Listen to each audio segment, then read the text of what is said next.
mantida, a anistia que não foi anulada.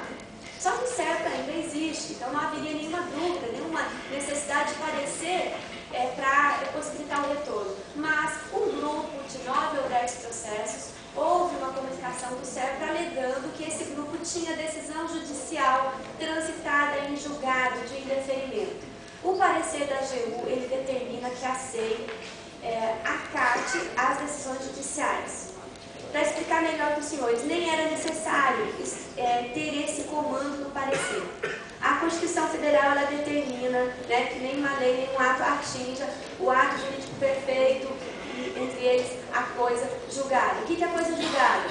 É uma matéria que foi analisada de forma definitiva pelo judiciário. Como que eu sei que é de forma definitiva? A decisão final transitou em julgado, não cabe mais recurso.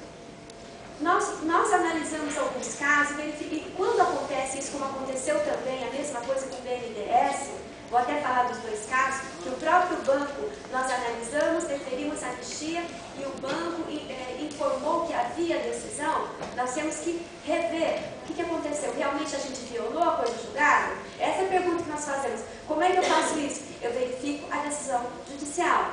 Nesse caso aqui do Itamar, está sendo feita uma análise individual do caso dele. Quando se trata de decisão judicial, não é uma decisão que serve para todo o grupo, não. Cada caso é um caso. Como no caso do Itamar está sendo analisado individualmente, vai ter uma posição específica para o caso dele.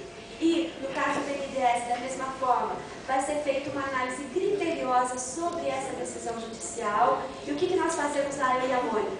Nós pegamos o processo judicial, a decisão judicial e verificamos, houve análise de mérito?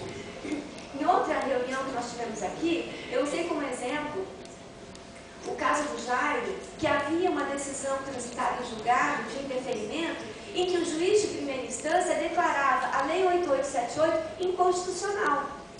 Ora, a Lei 8878 é inconstitucional? Não. Se fosse, nós não estaríamos trabalhando com ela.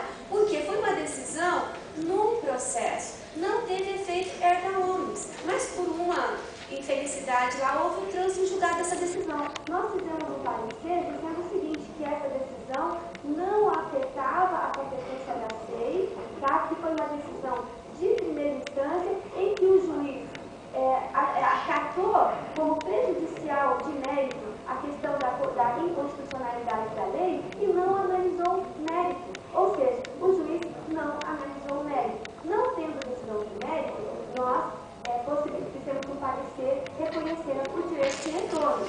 Só que essas análises são individuais, tá? No caso do Itamar, é um processo que vai ser verificado individualmente. Os casos do BNDES, que é um grupo de pouco mais de 10, estão sendo verificados. Agora, eu estou chamando a atenção para vocês da importância de se fazer a análise da decisão, que tem que ser muito criteriosa.